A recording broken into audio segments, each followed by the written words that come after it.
Mitre Cup preview brought to you by DrivingMaul. I'm Paul, the guy behind DrivingMaul. Tonight we will be taking you through each of the teams. We'll let you know what we expect of them this season. We'll go through the key players and those kind of things. Also, we'll have a quick chat about a couple of pieces of news that is going on, and finally we'll run through the round one games and give you an idea as to how we think those are all going to pan out. And when I say we, that's because I have the wonderful Stephen Harris joining me. How are you doing, sir? Oh, good evening, Paul, and well, once again, a privilege and a pleasure to be on the TDM. Yeah, it's crazy. It actually feels like we've had a late winter sort of come to us, especially here in Auckland. But I'll tell you what, it probably can't be any worse than what it is down in Southland at the moment. In Invercargill, on my Twitter account, I flicked out a picture of what Rugby Park in Invercargill looks like currently, and it's shrouded with snow. So it's going to be an interesting welcome for the visitors all the way from the far north. So it's where the furthest union on the North Island takes on the furthest union in the lower part of the South Island, Paul. So interesting matchup first round. It is. That's the opening game of the whole competition. And on that note, look, I've got my Waikato colours, little cosy for my beer, and I think we should crack open a beer to say, yay! Here we go. The Mitre Cup is kicking off. So, running through, we're going to go through the championship teams first. Kicking off first with Bay of Plenty. Sorry, my beer's bubbling over. I'm making a mess on the carpet. Oops-a-daisy. So yes, starting off with Bay of Plenty. One of their key games of the season is obviously Battle of the Bays against Hawke's Bay. That happens in round 8. So I'm planning to be there for that game. So do follow me on Twitter at DrivingMaul. I'm going to be going to around about 20 odd games this season, doing live videos from the games. So do follow me on there. But Bay of Plenty, a really tough season last season for them. Injuries really did curtail their season, and they ended up sort of mid-table in the championship. And that's one of the key things of Mitre Cup rugby, isn't it? That these are pretty thin squads. Yeah, very much so. Listen, Bay of Plenty last year, if I recall, started really well, and then they sort of got into it. They were looking pretty good after probably the first 3 or 4 rounds, and we thought, they'll be there or thereabouts. But they sort of fell over in the middle of the season and probably just left themselves a little bit too much to do. Even right at the end, I think they in their very last game of the season, they beat Northern in their last round robin game. Although it was the Northlanders who actually went through to the semi-finals as I think it was fourth qualifier. Yeah, fourth place qualifier. And if Bay of Plenty sort of looked back, it was only it might have been a point being the difference. I think Northland might have scored a bonus point try in that round robin game, which pretty much secured their place in the semi-finals.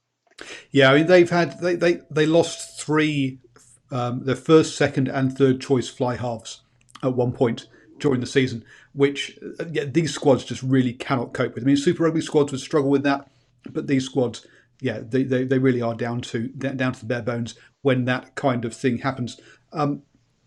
So yeah, I've got to say that is a. Sorry, I was going to bring up the window to show if any comments. Hi, Austin. Good to see you joining us. Give Auckland the trophy now. Maybe not. But I had a chat with their coach this weekend after the game with 3 halves, and he was saying that they're in a much better place now. They've got a couple of injuries, but I think every team is going to be in that situation. So they're not going to put their first choice team out. But I mean, a couple of key players I saw running around were Michael Karpik and Chase Tiatia, 2 guys who had good Super Rugby seasons. They're going to need some to get some output from those 2, aren't they?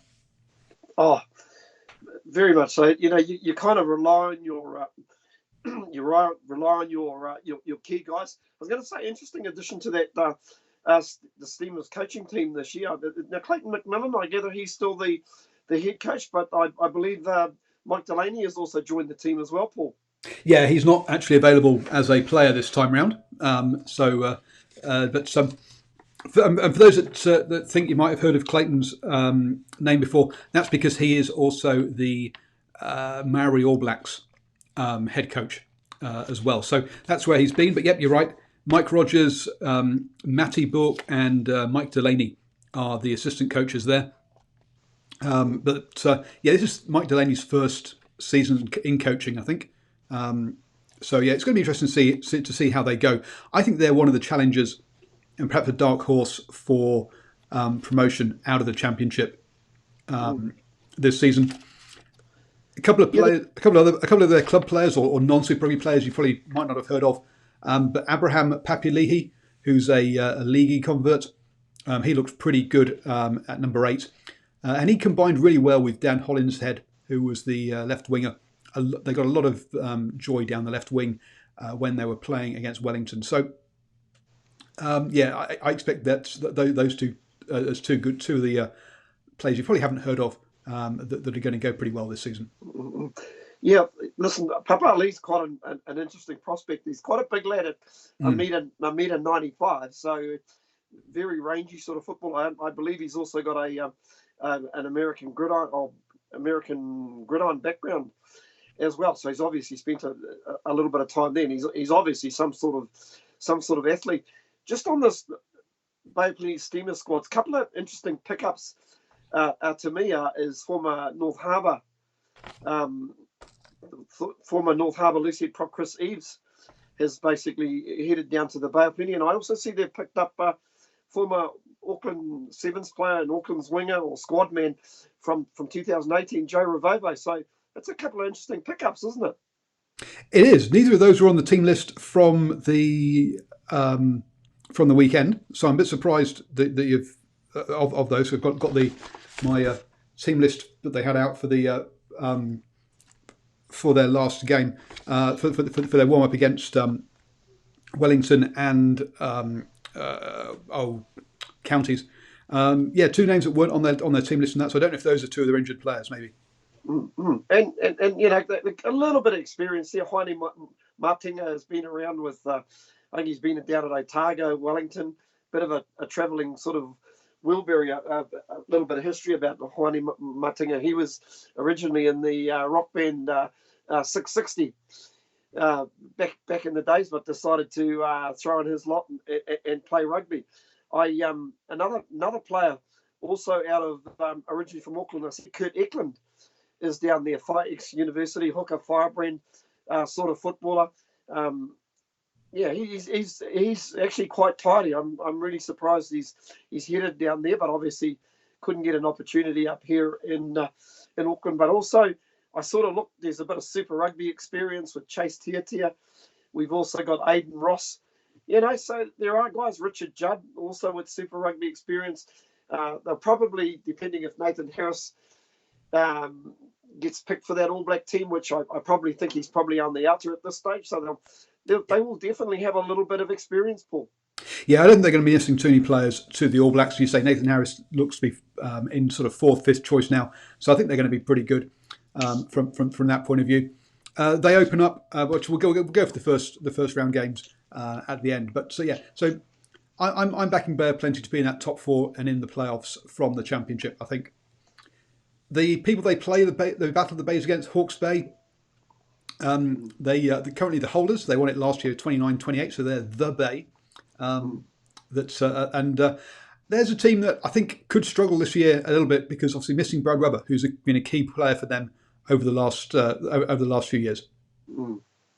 Yeah, very very much key to that Hawke's Bay side, but they will have the very promising. If we're talking Hawke's Bay, there, they will have the very promising fellow of Whakatawa, who's from what I believe destined for big things. We saw maybe a couple of bite-sized samples last year when he fronted up for the Highlanders, and he looks promising. So I don't know. They may not lose a heck of a lot there. Remember the boy McClutchy who plays first 5. Just can't think of his first name. He could also slot into that halfback position if required. Yeah, and as the sort of the key names that jumped out at me for these guys were players like Michael Allardyce, Gareth Evans, who so more in the forwards there. They've got a couple of players with Super Rugby experience. I think Allardyce might have been co-captain last year, from memory. So I think those two. I think that's going to be one of their key strengths in this coming season. But I good point around the fact they got back up, but I think that the loss of experience under Brad Weber is massive for me.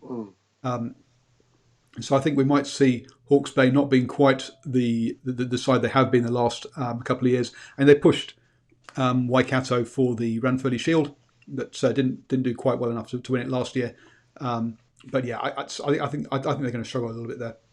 Yeah, what I do though like about this Hawke's Bay squad is I actually do like their pack. They've got a lot of experience. Allardyce there, Jeff Cridge, who's a huge lock. He's suffered a wee bit through a lot of injuries during his time with the Hawke's Bay, and I think they've got a really good pickup in Isaiah Walker Leawere. So they've definitely got strength in their middle row. It'll be a real test for their front row. A couple of young guys there in the front row. A couple of boys that played for the for the New Zealand 20s a couple of seasons ago, and Tim Farrell and Pony Architestanes, who I know very well. It'll be great to see how these young guys go, and also they still can rely on the very well performed Ben May as well. So another little interesting pickup for Hawke's Bay is former Northern tight head prop Ngambatahi Wā, who last represented Northern back in 2017, but at the stage, basically, we all thought his career was over with a serious back injury. But it's actually great to see him back at this level of rugby from a Taniwha point of view. Not so happy seeing him in a black and white jersey of the Hawke's Bay Magpies. But listen, it's great to see the guy back on a footy field. And if you look at their loose forwards, I actually quite like the look of their loose forwards. If you look at, you'll probably have Gareth Evans, very experienced at number 8. And then, of course, the returning Brendan O'Connor, who basically, now where was Brendan? Was he at Leicester or Bath? Leicester Tigers from memory. Yep. He was with Leicester Tigers. So he's come back. So that's a lot of experience. And then you also chuck in Marino Mikaeli too, who at times looked devastating last year. And it's just a shame we didn't see a lot more of him in Super Rugby. Obviously was contracted to the Highlanders. And on the occasions I saw him last year, he looked really good. And then you throw in a whole lot of young guys like Devin Flanders, kids like that out of Hastings Boys High, and the pack. They're not too bad in the pack, but a lot of young guys, Paul. You've also, I shouldn't forget, they have got the very experienced Ash Dixon. I'm not too sure he might be leading the Hawke's Bay this year.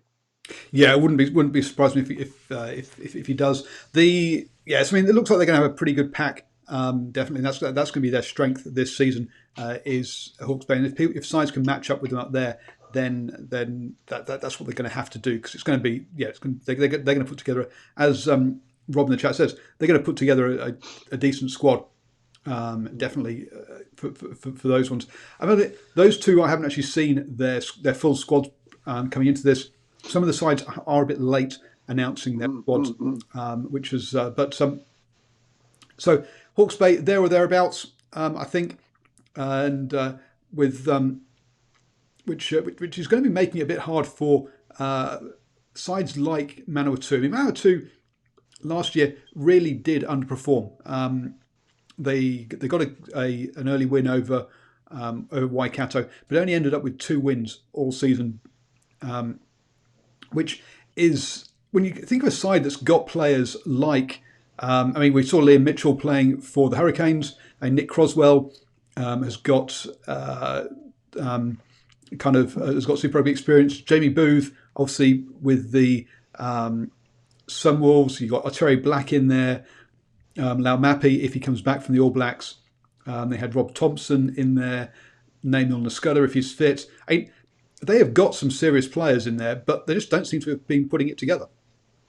Yeah, one of the real big problems for this Manawatu team in 2018 was just really the amount of points they were leaking in games, and sometimes that leak would all happen in one half as well. They'd be basically pretty close. I can recall a game against Otago where they were in touch at half time, but ended up going down by about 50 odd points come the end of the game. Yeah, absolutely. It's they have changed their coach this season from memory, or at least the coach for I think they got Peter Russell in there now. Who I must admit is not someone that I know anything about. We're looking forward to meeting him when I catch up with the teams. But they are citing Jackson Hemapo, another player who will be away with the All Blacks as well, which they which is a player that they will definitely miss. And Aaron Smith, another player that won't get anywhere near this, but is listed obviously in their squad. But yeah, I just think that they're going to need a lot more consistency than they had last season. And I don't think that. I'm just a bit worried. I mean, when you got a back line, goes Jamie Booth, Terry Black, Lau Mappy, Rob Thompson, Namal Nascudder, and a couple of other good guys who pace out wide, and they weren't getting points. That pack that's really got to stand up, and I'm a bit. I just think that pack's perhaps not got the experience that they really need. If I actually recall back to 2018, I suspect Otere Black didn't really come into that side until probably later in the season, Paul. About halfway through, yeah. I mean, I saw him when they played Bay of Plenty last year. So yeah, about halfway through, I think. And interesting choice of captain as well, Jamie Booth, the captain of the Turbos. He's a firebrand sort of player, isn't he? To me, it's a very interesting selection as skipper. It is going to be an interesting one.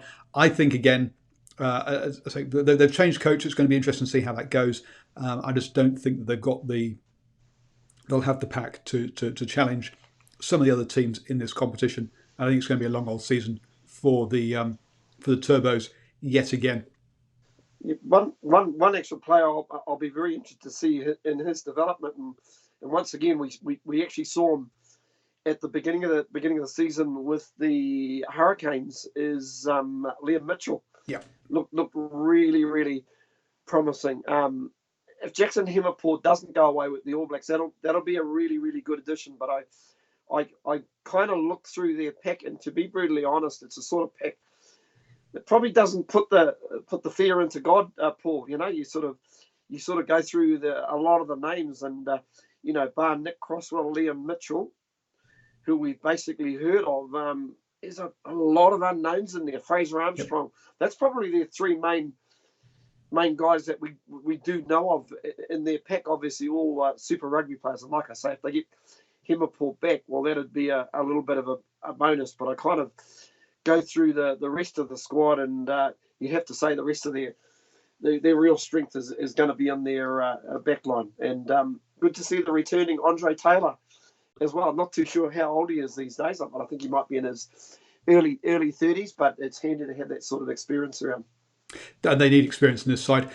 So if I did an interview with Liam Mitchell last year, so if you go back and you can through the archives, you can find my interview with Liam Mitchell. We talked about lineouts because he's their lineout caller there. So I just don't think they're going to get the platform this season for that. Then I should hand this one over to you because you do the calling for Northland on Radio Sport. So looking at Northland, what do you think their objectives are for this season? Oh, I think their objective is to basically go to a final, but more than anything else, promotion. It's the last couple of seasons they've got into the semi-finals, but if one was totally honest, you'd have to say they pretty much limped into those finals, Paul, and on both occasions against Wellington in 2017 and again against Waikato, apart from the opening 20 minutes, were pretty soundly beaten, you've got to say, Paul. Yeah, no, it's it's interesting what they're doing up there. And yeah, again, I think they're one of the 4 teams that are going to make the playoffs yet again, and be in with a shout. Is that I think every single player is associated or playing with a club within Northland. They're not getting players from outside, Yeah, yeah. which is a big thing there, and that's that's creating lots of good links with the community. They're getting good crowds up there, and everything seems to be heading in the right direction. And it's something they've built over several years. This isn't one of those things where they just try to suddenly make it happen or bring in a bunch of players. Because again, there's a lot of players on this list that you would look at and go, I don't actually recognise them. And some that you do look right, you like Josh Goodhue. Well, yes, that's because he's Jack's brother. Otherwise, you wouldn't have necessarily know him that well. So again, definitely not a lot of star names. I think there are only 3 players with international experience. And as you said, Rennie Ranger looked injured, had a serious injury during Super Rugby, so he might not play. Jack Goodhue is going to be away with the World Cup. He's not going to play. So their only international is going to be Jordan Olsen, who everyone's going to be going, who's he? Well, he used to play for Canada. He's played for Canada. So yeah, it's definitely not a side of household names, but it's a side that they put a lot of effort into in the off season. I mean, whilst other my same coaches might be doing assistant roles at Super Rugby, that's not happening with this crowd. They're in and around the clubs playing a lot of doing a lot of work with this side, and it's going to be interesting. And with Sam Nock and Jack Debrasini, they've got 2 guys with super experience to guide them around the pitch. Oh, very, very much so. And just on Sam Nock, he's been named as the vice captain of the Northern Taniwha. So quite an honour for young Sam. But the reality is he is now one of the senior heads in the side. Has basically brings a lot of Super Rugby experience to the Cambridge Blues, so he's going to be key. Like you say, Debrasini can, just manoeuvre a side around, and I think what's really been exciting is the fact that they've gone into club rugby, and some guys in club rugby have actually put their hands up. They're one of the few unions that probably before pre-Christmas had signed around 20 plus players, so they had a lot of those players involved in the program, and that pretty much left the door open for another. I think he signed 38 in total, so that just left around about another 17 places to sign, and to look for those players, they actually went to club rugby. So that's where they pretty much came from, and I think the most exciting thing is we're starting to see a lot of guys that were playing Northern under-19s a couple of seasons ago. I think there's about 3 or 4 boys that have come through, and it might be a tough introduction for one of those guys, but Paul, I think once you've got them locked in, they're there. They're going to be there for a while, as opposed to going outside the union and basically pulling a player. So, for example, you might be short of a position and you decide to go outside the union, get another player. Usually, you find that those instances are mostly really a short-term gain. They don't always work out. Yeah, absolutely. And I think that's been one of the problems that Bay of Plenty have had. As you said, you were mentioning, and also perhaps Hawke's Bay to a certain degree, you were mentioning players who are like, oh yeah, I recognise that name from Auckland, I recognise that name from there. They don't have the same pathways necessarily in place. And when I went up to Northland about 3 years ago, they didn't have those pathways in place. They were building them. And that's what that's why they're at where they are now. Whereas, say, places like Blair Plenty, I don't think have got the same structures in place really to be able to do what Northland have done. So Northland should be one of those teams that that will be in the reckoning come the end of the season. Another one of those sides is going to be Otago, if they can not get distracted by the Ranfurly Shield. Yeah, but they shouldn't really. They're one of those sides that are going to basically have a lot of talent at their disposal. Really, I'm just trying to think of the actual sort of guys who would normally play for them. But I would imagine Cotman, if he gets selected as the third hooker for the All Blacks, he will definitely be a bit of a loss to them. But you sort of go through the rest of the side. We all know that who their main All Blacks, but they'll still put a reasonably good side on the paddock.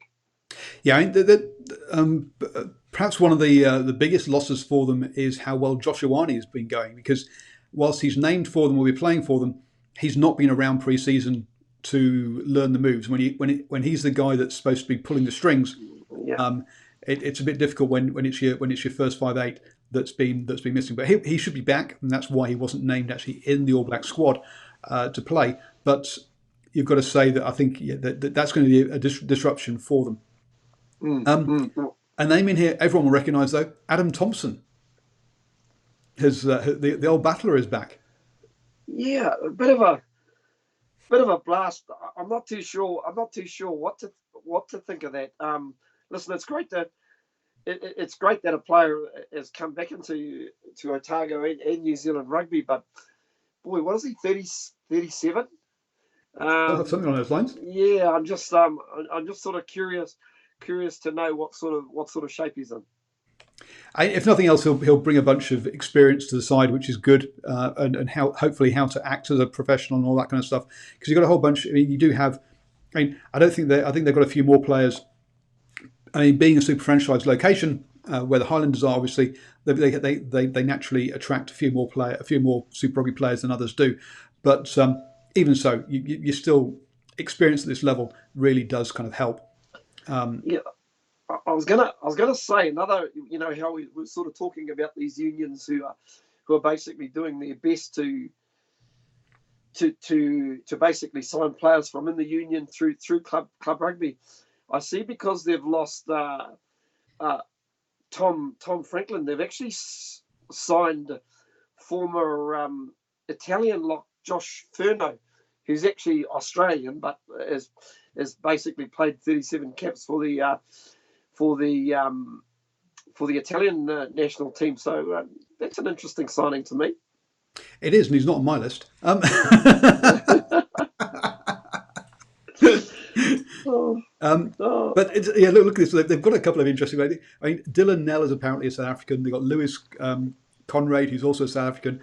So there are some interesting names in here in this side because, let's be honest, you don't get many foreign players coming over to play Mitre 10 Cup rugby. No. So interesting there. That's there. But they've got quite a few players with. I mean, obviously. Players like Michael Collins, who will be very fresh and get much Super Rugby time for the Blues this year.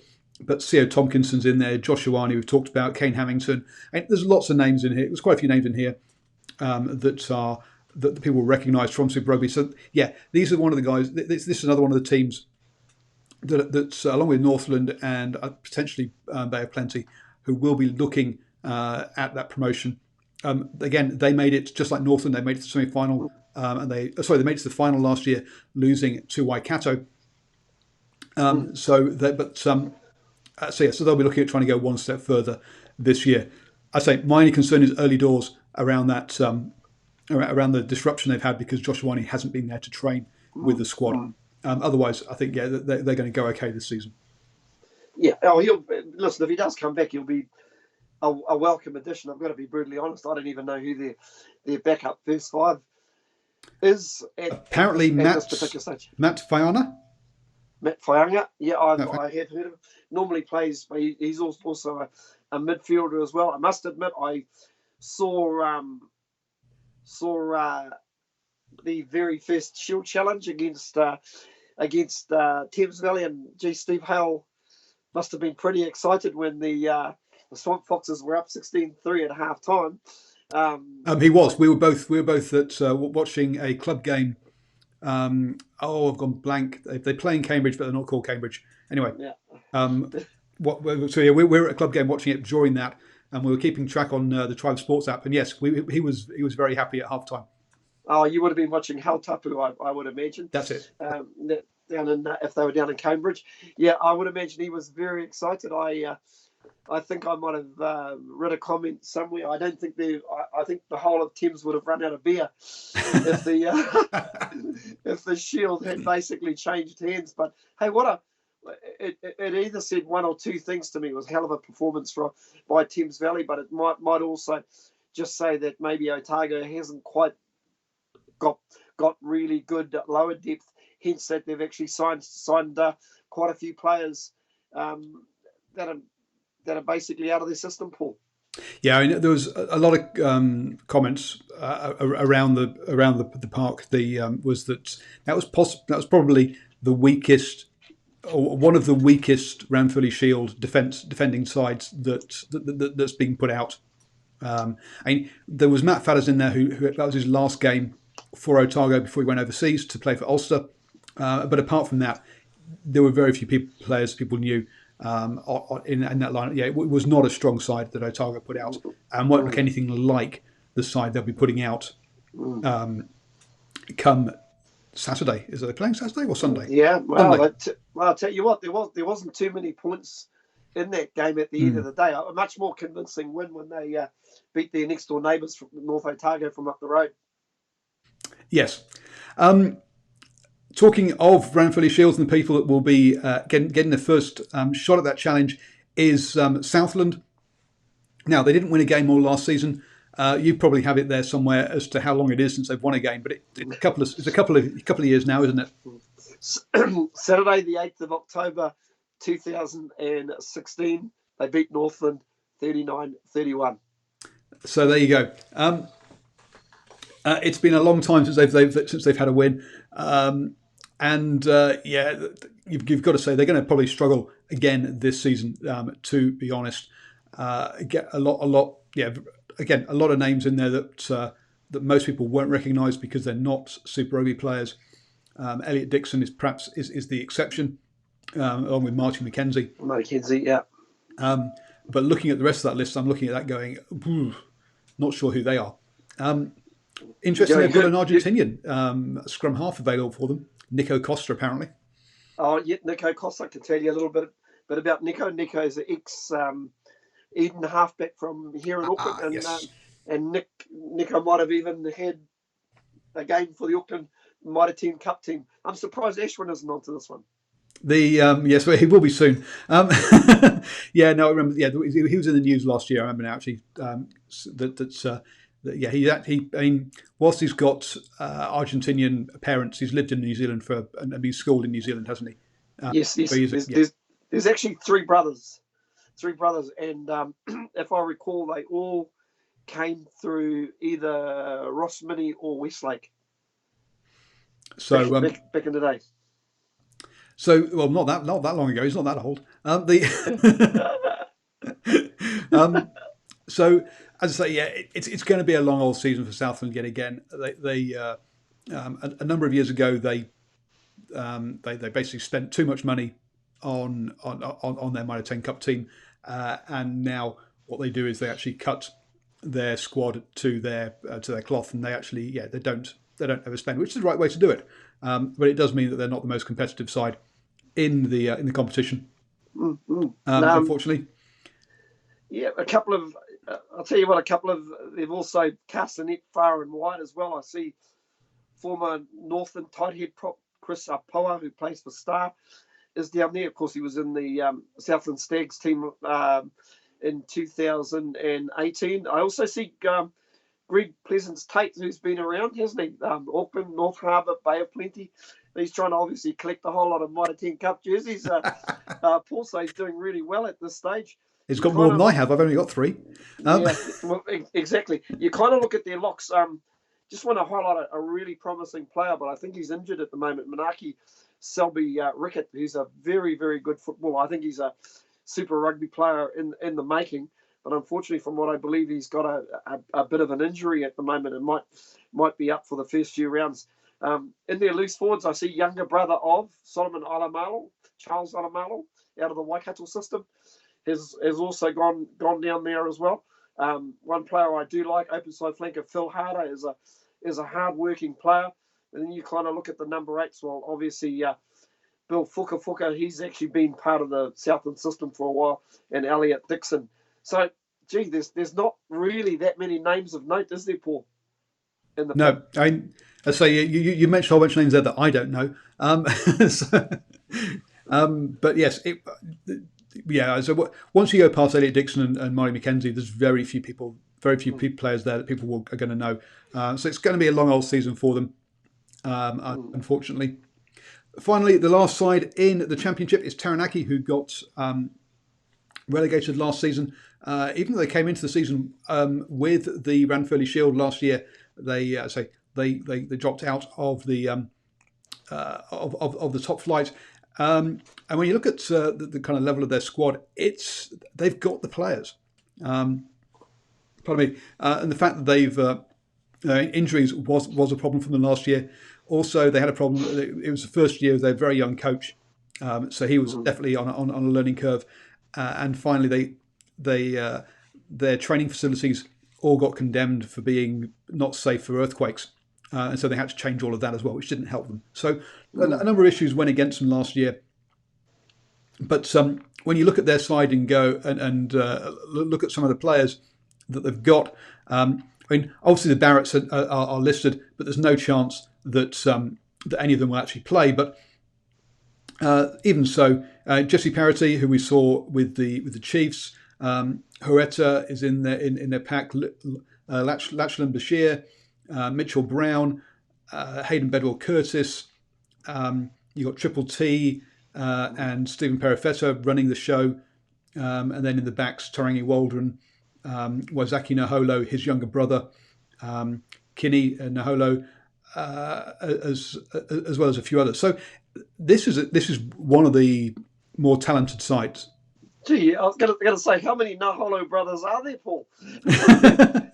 they're popping up all over the place. I had a brief chat to the Taranaki CEO, Jeremy Parkinson. I ran into him at the New Zealand Māori Fiji game, and he's kind of hopeful that they will bounce back. And he said, listen, last year was a little bit like a perfect storm. It obviously started brilliantly, and they were doing well, and then it all fell apart. Was it that Waikato game where they basically lost the shield, and it pretty much went sort of pear-shaped there, and they were probably undone with a lot of injuries. If I recall, they lost Sean Wainui to injury, and he's a damn good footballer. Mm-hmm. And then their skipper at the time, Angus Carvalho, was called into the All Blacks, and he'd been a real pillar in the side with his leadership. So they pretty much struggled after that. I don't think they had Perifeta available,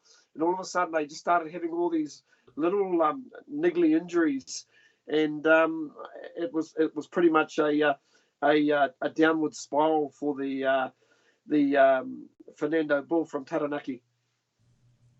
Yeah, it is. And so I think they're going to be that fourth team that's in the playoffs, in my mind. So I think it's going to be Taranaki, Otago, Bay of Plenty, and Northland. For me, those are the four teams that I'm looking at. Hawke's Bay maybe might get in there ahead of Bay of Plenty, but I think those to me are the four teams in the championship that we've got to look out for. No, don't disagree with that too much, Paul. Now here we are, and Steve asked me before the show. This is a half-hour show, isn't it, Paul? And I said, "Well, we'll see how we do. We've only got halfway through. We're already 38 minutes in, so we might need to move it on a little bit." That's not Steve Hale, is it? Sorry, that's not Steve Hale, is it? No, Stephen. I said you did. You said to me before this it's going to be a half-hour show. Oh yes, of course. And I said, "Look, we're halfway." So yeah, we might need to put our foot down a little bit, but so that's the first. That's how we see the championship going. Looking at the Premiership, Auckland reigning champions, a pretty similar squad to last year, but perhaps missing a couple of players. Obviously, Patrick Tuipulotu. I don't think they're going to see much of him this season. And he was around for a bit last year. But apart from that, they look pretty much, pretty similar to last year. Oh yeah, very very settled, and once again, I see they've got former Brumbies hooker back, Robbie Abel as well.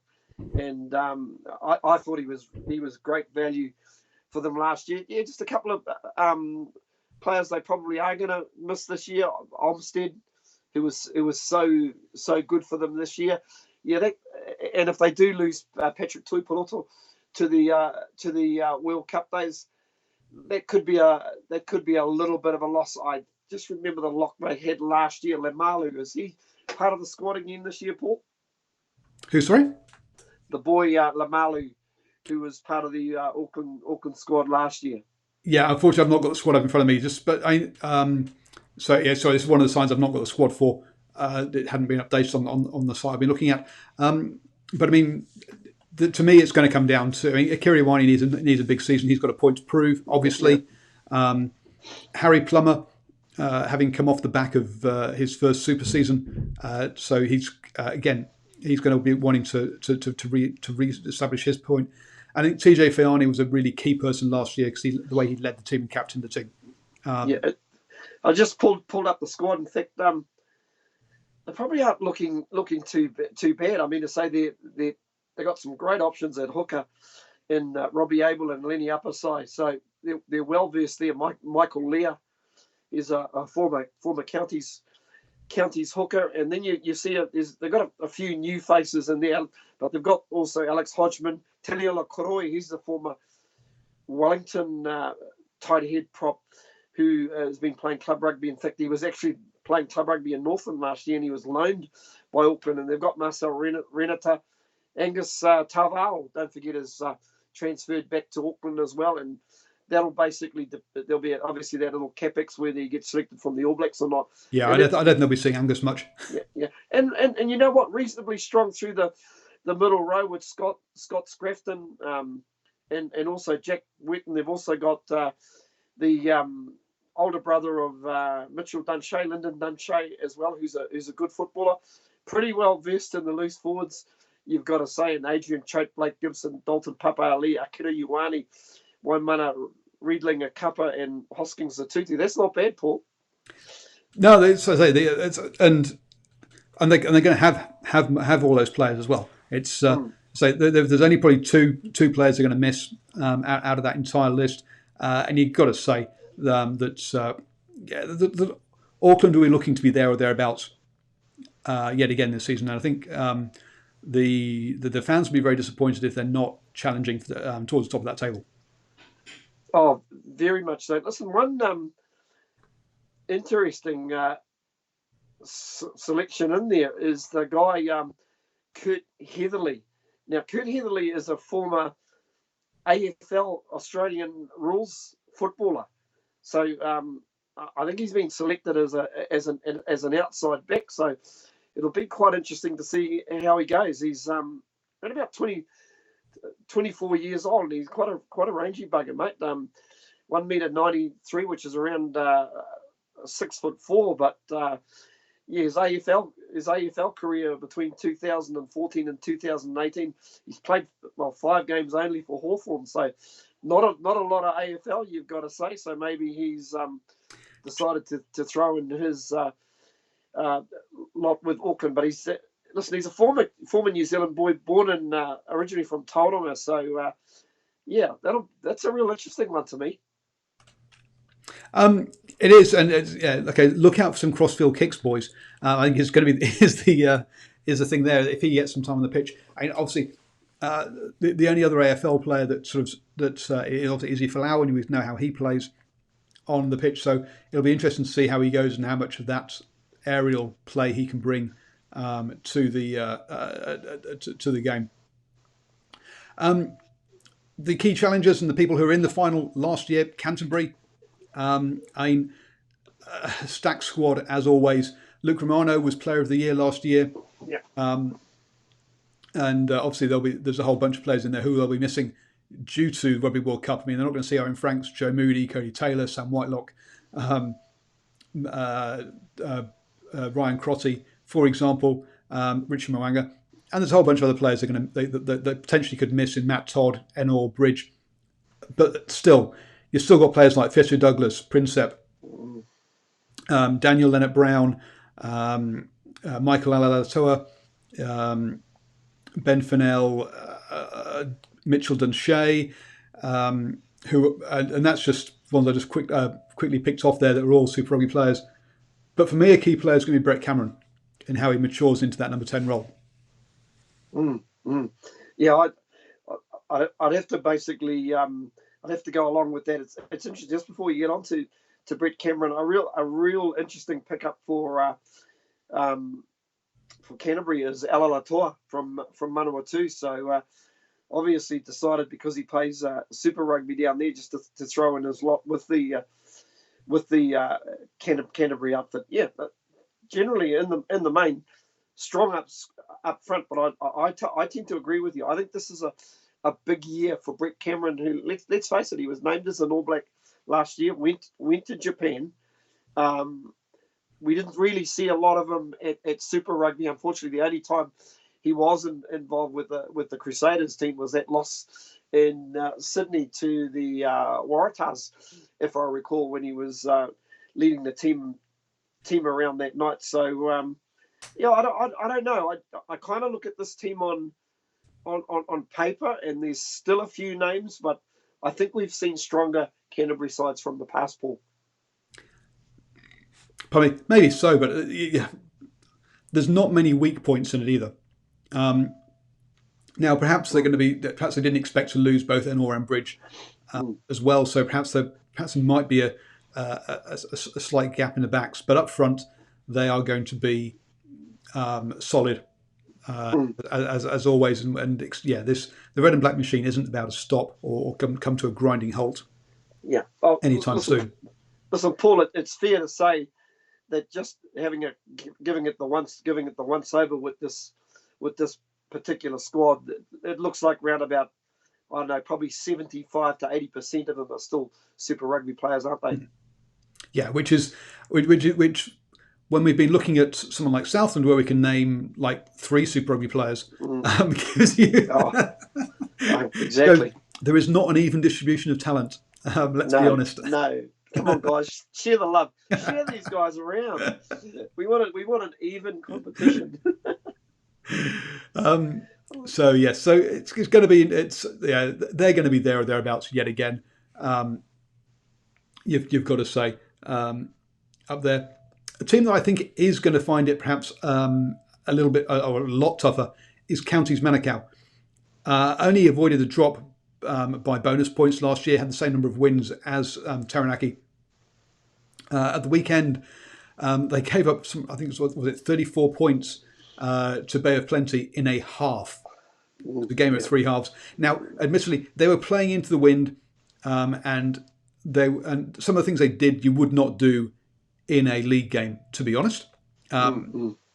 But like throwing passes in your own end goal, end goal, and getting intercepted and giving up a try like that isn't going to happen. But even so, Counties looks like they've got a really strong scrum, but not much going on in the backs. Yeah, no, I happened to catch your quick interview with Daryl Suasa, and it's one thing having a platform, but it's all about having the full package, isn't it? It is. I was trying to remain positive when I was talking to him, as it's the first time I've talked to him. I didn't want to go in there and say, "Hey, mate, what happened? Why did you give up 30 points to Bay of Plenty?" But yeah, they got to say they do have a strong pack, but out the back it is looking a bit thin nowadays. I am concerned from this year. To be honest, a couple of players he did call out though were some of the club players you should keep an eye on. Is Riley Hopia and Liam Daniele. Are 2 players that he thinks could step on and do bigger things. So there's definitely there are some good club players in here as well. But I think that the Auburn Ledger. I think I can't see Stephen Donald putting in too many minutes, to be honest. So Auburn Ledger's got a bit of a game. He's going to probably be at fly half. Has got a bit of a challenge on his hands. Sure, they got Sonny Bill Williams for one game, but once he's gone, yeah, it's starting to look a bit thin in that back row, in the back line. Sorry. Yeah, probably really their only real probably threat would probably be Etienne Nanai Satoro. I suppose is the other one that we think about. I know they got the other young fullback, and I just forget. First five, he can play fullback is Leturu, who can also play fullback in first five. He can be the sort of player that can spark a team. But they've also had a couple of other losses as well. Obviously, Tony Pulu, who's moved over to the Brumbies. He's going to be a real loss for them. Yeah, the odd sort of experienced player there in Sam Hoodwood, and also is it Matahi Martin, who played for the Blues a couple of seasons. Rayasi, who's the other big lock. So there's a couple of experienced guys there. But they're not going to get pushed around in the forwards. No, they put Bay of Plenty and Wellington scrum into reverse pretty quickly. Yeah, absolutely. Northland had a very, very good battle at scrum time. Of course, there's a couple of big cement mixers in Kololo Tuiloma. He's a very big man. What's he? 140 odd K in anchoring that right hand side of the scrum as well. So yeah, they're probably just going to have to really rely on those on that pack. Really sort of matching up in every game. But we know with this Mitre Team Cup, it is a bit of a sprint pool, and it can be tough. So injuries and depth in your squad is going to be key for the team that's based out in South Auckland. Yeah, so to me, they're going to be one of the teams that's going to be struggling and down the bottom end. Another team that's probably got enough to avoid that, but probably not enough to get themselves into playoffs is North Harbour, who are there now with Carl Twinifakafi being released from the All Blacks. They're actually not going to miss anybody. They're going to have the entire squad available, which is a bit of a surprise for them, and that's obviously going to help their scrum somewhat. But again, with someone like Bryn Gatland, who he's a solid fly half, but he's not an exciting one. We're not going to see them, I don't think, rack up too many points. But I think they're going to be a solid team this year. Yeah. I mean, so they've got some heady guys in there. James Parsons, Tunukuiafi will basically give them a really good foot. Tioti Mariner, I would imagine, will probably be in the middle row, sort of calling the shots. And I suppose we shouldn't forget they have got Bryn Hall there as well. They're a tidy sort of football team that's capable of some really good stuff. But once again, if they have one or two injuries here, I don't really know too much about who their midfield is going to be this year, Paul. That was an area where I thought they were pretty they're a little on the weak side last year. I think also a real loss for them while they've got the likes of Matt Duffy and Sean Stevenson, who can create a bit of spark from the back. I think the loss of Tavita Lee is going to be huge. Yeah, no, exactly. I think you're pretty right. They're going to be a tidy team, but you can't see them cutting loose against people. If they go behind in games, I think they're going to find it hard to get back into it. And when you think they're going to be coming up against sides like Auckland in their opening game, like Canterbury, who we just said is entirely full of Super Rugby players, someone like Wellington. I mean, Wellington's backline is to die for. It's a we'll get onto them in a second. They would go extremely well in the Championship, but in the Premiership, I think they're going to find it a bit. They're going to find it tough going. I don't think they'll go down. I think there are two worst teams up up here, but I don't think they're going to be challenging the playoffs either. Yeah, don't disagree. One of those teams that will be challenging the playoffs again, I believe, is probably Tasman. Another wheeling out Wyatt Crockett as vice captain yet again. Wow. Again.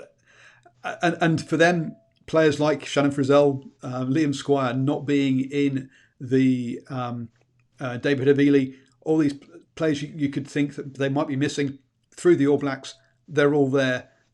So they have got themselves a good old team down there in Tasman. Oh, they to me, out of all the squads that I've actually seen, look probably one of the strongest squads in the listen in both divisions, both the Premier and the championship division. Oh, and once again, just absolutely stacked with Super Rugby players. I'm just sort of going through the list. That's pretty handy when you can call back Wyatt Crockett. But they've also got a couple of players back from overseas. Lester Fayanuku, who did a quick stint over in France. He basically is back again, and he'll link up with his brother Tema. So these guys are not small wingers as well, Paul. Very, very big men. I think Shannon Frizzell, Kane Hames, I see has been named. So it'll be interesting to see if he actually runs out, Paul. Yeah, he's not named in the list I've got. I would be, yeah. I've heard a few things. I'm not sure we're going to see him play. Yeah. I'm not too sure there, but yeah, it's David Havili. You've also got Sione Havili. Sione Havili was a loose forward who was a bit of a star at Auckland age group rugby. So he's obviously gone down there to basically kickstart his career. Good footballer, Mitchell Hunt, of course, Will Jordan, Tyrell Lomax. It's just Andrew Makaleo, the hooker from the Crusaders. Alex Nankiville. Boy, does this kid remind you a little bit of Ryan Crotty, Paul? He came in and forced his way into the Chiefs side in the second half of the season. Didn't put a foot wrong. Looks a very, very tidy, very clever footballer. And when you had Ansel Brown and Manu both playing so well, Manu was leading breaks or leading clean breaks, I think it was at one point, off the back of a lot of Ansel Brown's offloads. You were kind of like, how can he force his way in? But he did, and yeah, he's a very tidy footballer. And let's not forget, they've also got Tim Perry down there, Paddy Parkinson. Oh my God, it's a crazy good squad. And when you think you can have someone like, as you say, Atumoli is obviously away with the All Blacks, but you got Wyatt Crockett, Lomax, Perry as your props. Makaleo, so you got an all Super Rugby front row. Parry Parkinson, Quinton Strange in the engine room. Blackadder, Frizzell, Squire, Jordan Tafua on the bench. Finley Christie with Mitchell Hunt, and then you've got Nankiville, Amua with perhaps Havili, Will Jordan, and Fiangu Uku. You're probably talking maybe one player in that starting 15 isn't a Super Rugby player. They're going to be there or thereabouts as well. Oh, listen, I would probably listen if I had a sneaky fiver, I would probably be putting that fiver towards Tasman. I think they might be the team to beat in 2019. Yeah, and they've been there or thereabouts for a while now. They've just not been able to finish it off. I mean, they lost the final to Taranaki a few years ago, but yeah, they've just not been able to get past Canterbury. But they'll be. I say, them Auckland, Canterbury, and Wellington. We'll come on to Wellington soon. But first off, Waikato. Here's a side that I think is going to have a long old season. Just been promoted, got a brand new coach, but more than anything else, they have injuries galore, and that's going to be Waikato's biggest problem. Is getting getting that side on the pitch. And they had a good warm up last weekend, beating Taranaki 24-21, coming back from 14-5 down at half time. So they've got a bit about them, but I'm just worried about the fact that who they'll be able to put on the pitch. From what I believe, Solomon Alamalo has got a broken hand, and there's a few others that are out. You probably got that list in front of you, Paul. Unfortunately, I haven't, but I just got told because they've not named their squad yet. It comes out. Yep. It comes out tomorrow.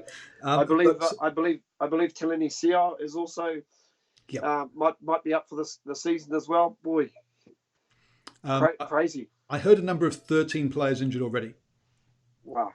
and I'm not quite sure. So yeah, Fletcher Smith is going to be big for them again, as he was last year, but he's only going to be able to do what platform he can get from the forwards, and hey, you can only release backs if they're there.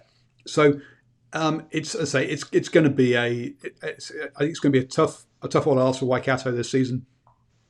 Mm-hmm.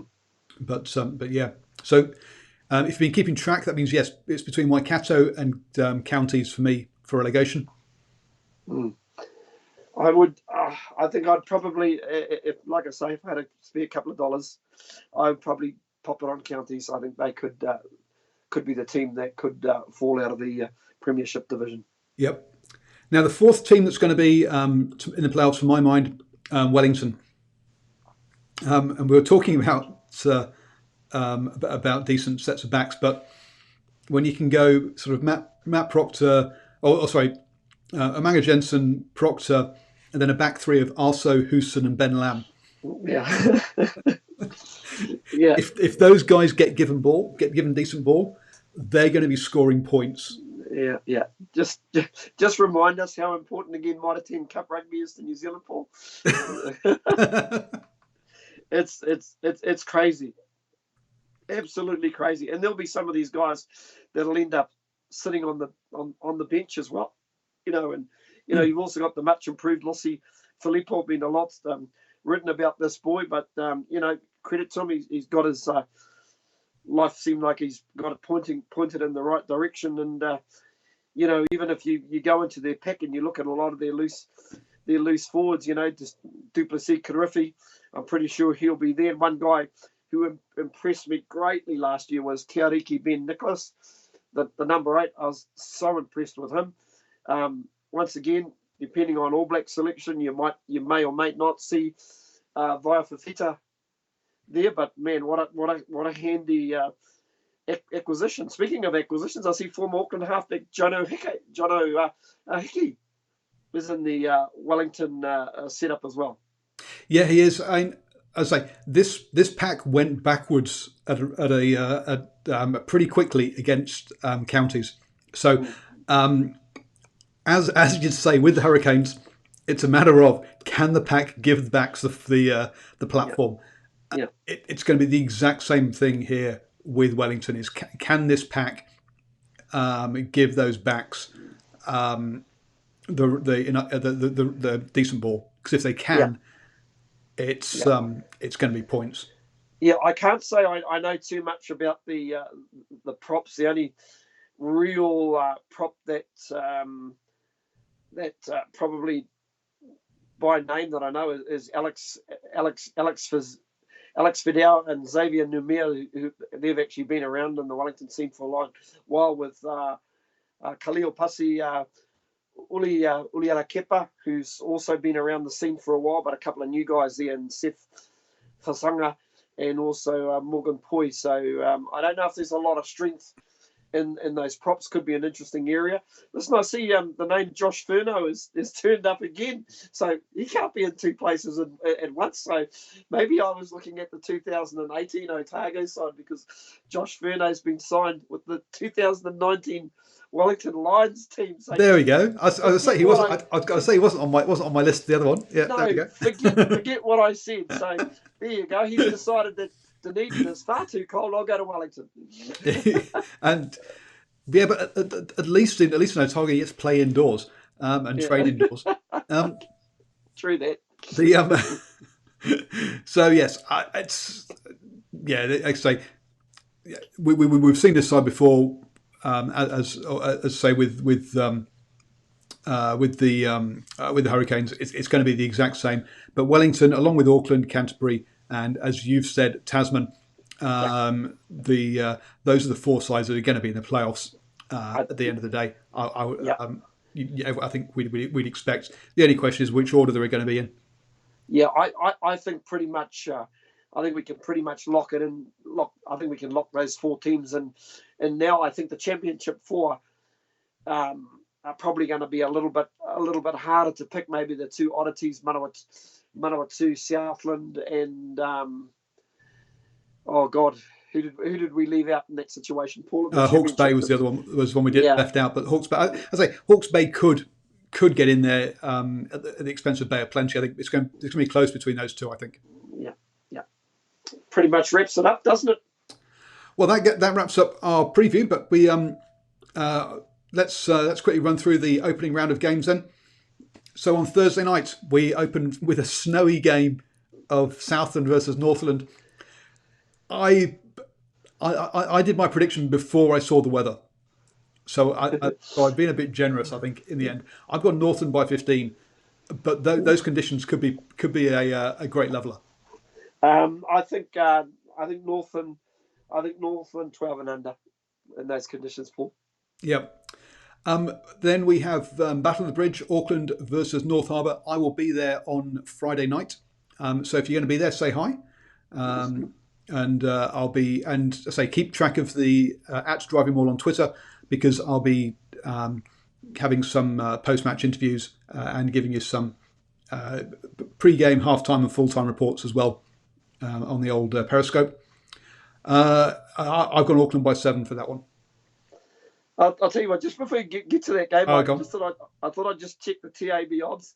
Southland playing $4.15, Northland $1.20. But I think I'll still go with Northland. Auckland North Harbour.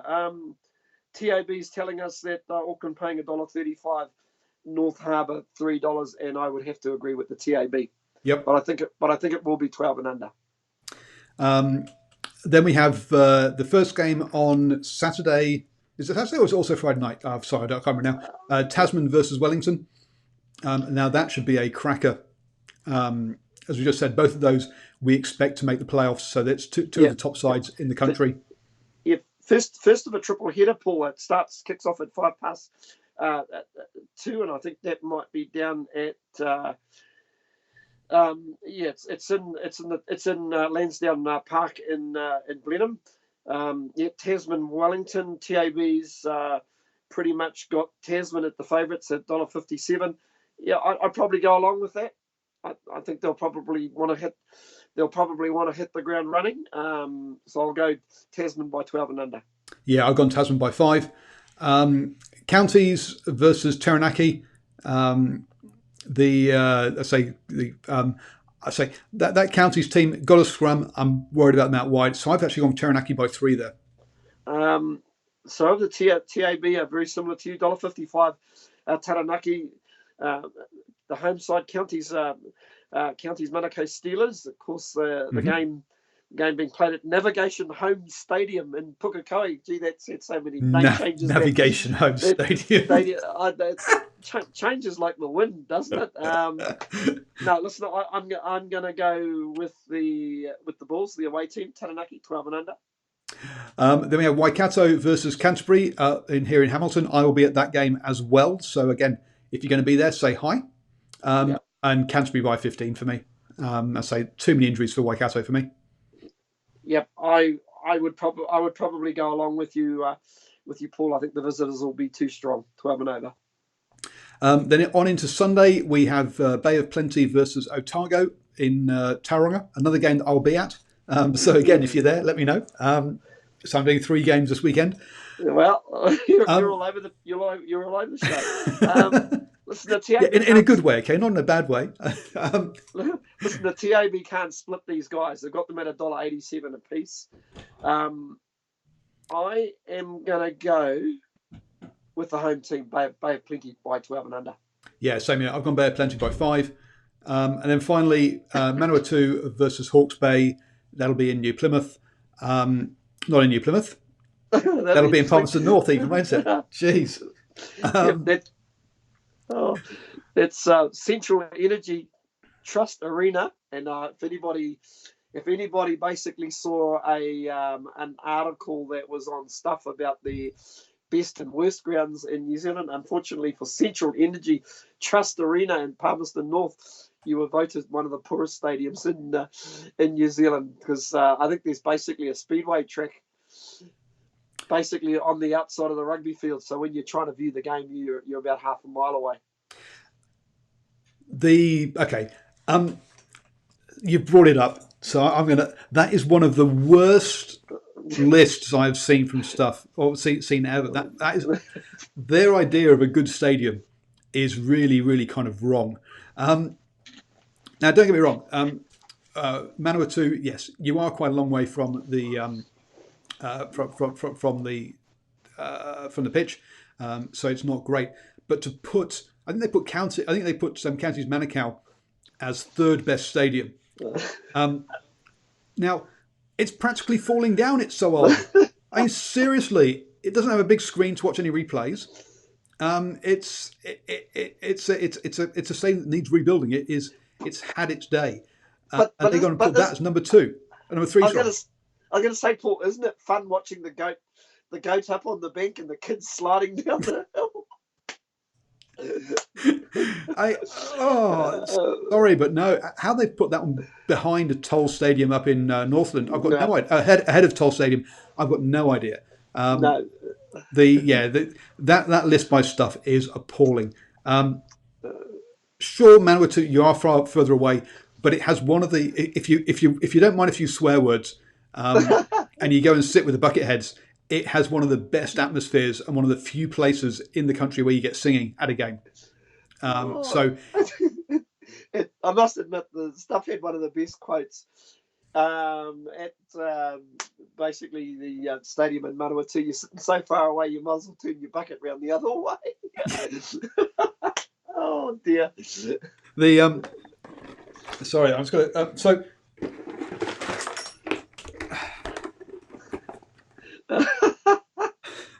There you go. I've got my bucket.